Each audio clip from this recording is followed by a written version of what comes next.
Pada pertemuan kali ini, kita akan sedikit mengulas sejarah singkat tentang Raden Mas Sundoro atau Sri Sultan Hamengkubuwono II sebagai penerus dari Sri Sultan Hamengkubuwono I. Sri Sultan Hamengkubuwono II lahir di lereng Gunung Sindoro pada tanggal 7 Maret tahun 1750 dari permaisuri kedua Sri Sultan Hamengkubuwono I. Ia diberi nama kecil Raden Mas Sundoro. Masa kecilnya dilalui bersama sang ibunda Gusti Kanjeng Ratu Kadipaten di wilayah pengungsian akibat dari perang melawan VOC. Situasi tersebutlah yang kelak membentuk karakter keras pada diri Raden Mas Sundoro. Ketika tiba masa perjanjian Giyanti dan berlanjut ke perpindahan keluarga besar Sri Sultan Hamengkubuwono I ke Keraton Yogyakarta, Raden Mas Sundoro mulai tinggal di dalam keraton dengan status putra raja. Semenjak itu pula, kecintaan dan kepercayaan Sri Sultan Hamengkubuwono I kepada Raden Mas Sundoro meningkat. Pada tahun 1758, ketika Raden Mas Sundoro di Khitan, beliau diangkat menjadi putra mahkota. Sesungguhnya, melalui permaisuri yang pertama, yaitu Gusti Kanjeng Ratu Kencono, Sri Sultan Hamengkubuwono I telah menetapkan putra mahkota bahkan sebelum ditandatanganinya perjanjian Giyanti. Raden Mas Ento, demikian nama putra mahkota tersebut. Pujangga Keraton menuliskan bahwa sepulang dari perjalanan ke Borobudur, Raden Mas Ento jatuh sakit dan kemudian meninggal dunia. Oleh karena itu, status putra mahkota kemudian disematkan kepada Raden Mas Sundoro. Ketika Raden Mas Sundoro beranjak dewasa, Sri Sultan Hamengkubuwono I berniat menjodohkannya dengan putri Keraton Kasunanan Surakarta. Melalui pernikahan tersebut, Sultan Hamengkubuwono I sebenarnya masih menyimpan keinginan untuk menyatukan dinasti Mataram yang terpecah belah. Tercatat, Raden Mas Sundoro berkunjung ke Surakarta pada tahun 1763 dan tahun 1765. Upaya perjodohan ini gagal. Putri Pakubuwono III akhirnya menikah dengan putra Adipati Mangkunegoro I. Lambat laun, perkembangan masing-masing keraton dan kadipaten menunjukkan situasi yang semakin permanen. Dinasti Mataram pun semakin sulit untuk disatukan kembali. Pada masa muda Raden Mas Sundoro, hubungan Keraton Yogyakarta dengan Surakarta mengalami ketegangan. Faktor pemicunya adalah batas wilayah yang tidak jelas di antara dua kerajaan tersebut. Jalan damai yang diupayakan melalui jalur pernikahan antara dua kerajaan tidak membuahkan hasil. Hingga akhirnya pada tanggal 26 April tahun 1774 disusun perjanjian Semarang atas prakarsa Gubernur VOC yaitu Van de Burg. Perjanjian ini memberi batasan tegas pembagian wilayah sebagai upaya mencegah konflik terulang kembali. Raden Mas Sundoro dewasa melihat baik dari perjanjian Giyanti maupun perjanjian Semarang membuat kekuasaan dan wilayah raja-raja Jawa semakin sempit. Kedua perjanjian itu lebih menguntungkan VOC karena wilayah kekuasaannya justru mengalami perluasan. Tekanan dari VOC juga semakin mencolok baik ketika Sri Sultan Hamengkubuwono I maupun Sunan Pakubuwono III mulai menunjukkan gejala kemerosotan kesehatan. Semenjak itu pula, kebencian Raden Mas Sundoro kepada VOC khususnya dan orang asing pada umumnya semakin membesar. Akan tetapi, kenyataan ini justru membuat Sri Sultan Hamengkubuwono I semakin sayang dan menaruh harapan besar agar Raden Mas Sundoro mampu mempertahankan dan melindungi Yogyakarta dari rongrongan bangsa asing. Hal ini diwujudkan dengan membuat perayaan atas penetapan Raden Mas Sundoro sebagai calon pewaris tahta pada tahun 1785. Peristiwa ini menurut beberapa sejarawan dilakukan oleh Sri Sultan Hamengkubuwono I untuk mengabadikan pergantian abad tahun Jawa yang biasanya ditandai dengan peristiwa penting di bumi Jawa. Dengan status sebagai calon pewaris tahta yang sah tersebut, Raden Mas Sundoro mulai melakukan gerakan-gerakan perubahan di dalam keraton dan berupaya melindungi Keraton Yogyakarta terhadap ancaman VOC. Beliau berupaya menggagalkan pembangunan benteng Rostenburg, inisiatif komisaris Nicholas Harting sejak tahun 1765 dengan cara mengerahkan pekerja dari keraton untuk membangun tembok baluwarti mengelilingi alun-alun utara dan selatan. Tak lupa untuk meningkatkan pertahanan, sebanyak 13 meriam ditempatkan di bagian depan keraton menghadap ke arah benteng Belanda tersebut. Sikap anti-Belanda ini semakin terwujud setelah penobatannya sebagai Sri Sultan Hamengkubuwono II pada tanggal 2 April tahun 1792. Beliau menolak tegas permintaan wakil VOC yang menuntut disejajarkan posisi duduknya di setiap acara pertemuan dengan Sultan.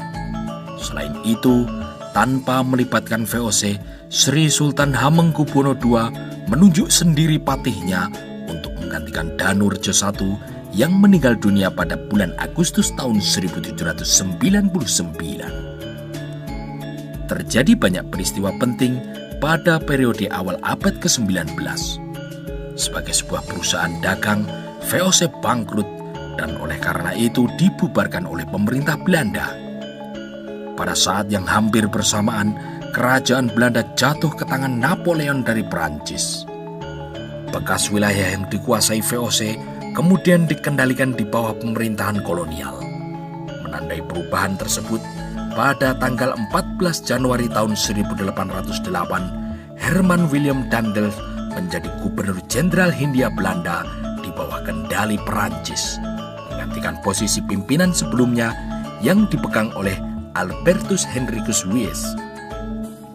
Daendels membuat perubahan mendasar yang menjadikan seluruh kerajaan di bekas jajahan VOC sebagai bawahan dari kerajaan Belanda.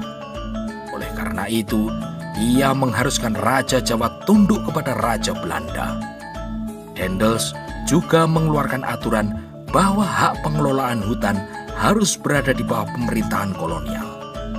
Sri Sultan Hamengkubuwono II dengan tegas menolak semua tatanan baru tersebut. Hingga di kemudian hari, Daendels sendiri datang ke Yogyakarta membawa 3.300 pasukan untuk menekan Sri Sultan Hamengkubuwono II. Akibat dari tekanan tersebut, Sultan Hamengkubuwono II dipaksa turun tahta dan digantikan oleh putra mahkotanya, yaitu Raden Mas Surojo sebagai Hamengkubuwono III pada tanggal 31 Desember tahun 1810.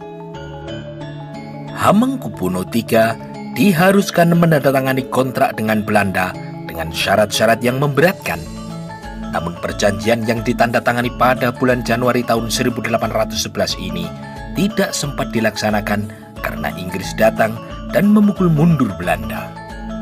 Kesempatan ini dipergunakan oleh Sri Sultan Hamengkubuwono II untuk mengambil kembali tahtanya. Beliau menurunkan status Hamengkubuwono III kembali ke posisi sebelumnya dan mengeksekusi Patih Danurjo II yang didapati terbukti bersekongkol dengan Daendels. Sifat keras Sri Sultan Hamengkubuwono II lagi-lagi menempatkan beliau berhadapan-hadapan dengan bangsa asing. Di bawah pimpinan Letnan Gubernur Inggris Thomas Stamford Raffles, Keraton Yogyakarta diserang oleh prajurit sepoi asal India pada tanggal 20 Juni tahun 1812. Akibat gempuran tersebut, keraton diduduki, harta benda termasuk ribuan karya sastra Jawa dijarah.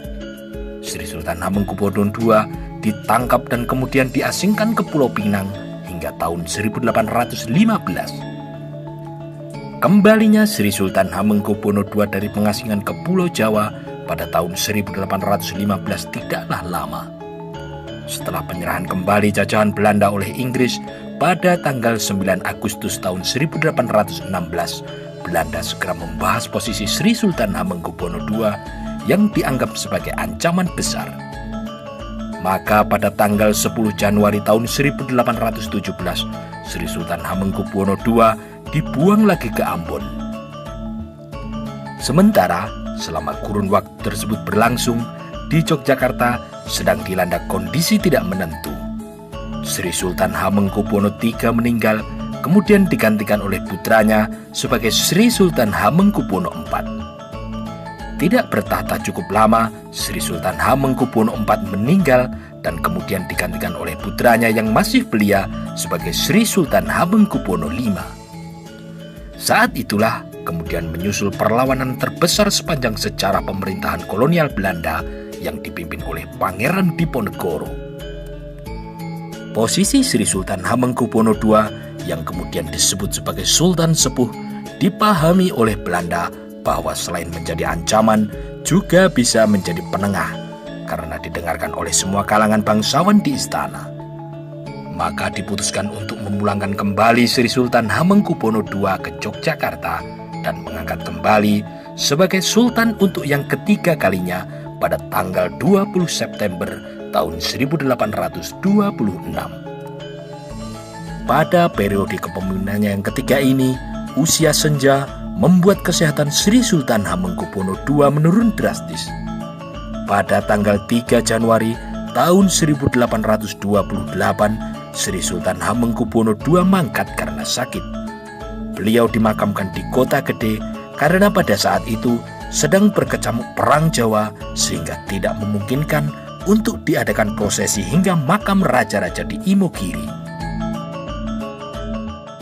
Sebagaimana Sri Sultan Hamengkubuwono I, Sri Sultan Hamengkubuwono II juga meninggalkan karya-karya monumental, mulai dari membentuk korps atau satuan keprajuritan yang dilengkapi dengan perlengkapan dan persenjataan yang lebih baik, hingga membangun benteng Baluwarti yang dilengkapi meriam untuk melindungi keraton dari serangan luar.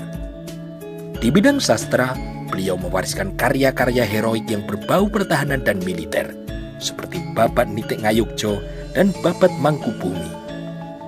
Dua karya babad ini menceritakan perjuangan berdirinya Keraton Yogyakarta.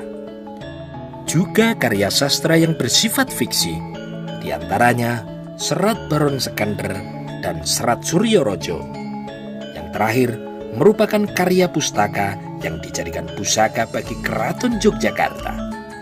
Selain itu, beliau juga memerintahkan untuk membuat berbagai bentuk wayang kulit dengan watak perang dan menggubah wayang orang dengan lakon Jaya Pusaka.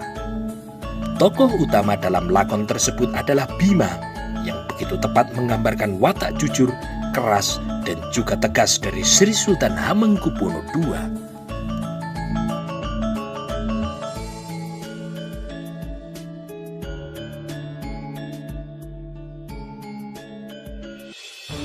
Demikian sekelumit kisah tentang Raden Mas Sundoro atau Sri Sultan Hamengkubuwono II. Semoga sedikit ulasan ini dapat menambah wawasan kita akan sejarah Nusantara. Apabila terdapat kesalahan pengucapan maupun versi, jangan ragu-ragu mengkoreksi kami di kolom komentar. Silakan subscribe, like, dan share video ini jika dirasa bermanfaat. Akhir kata, terima kasih telah menyaksikan video ini.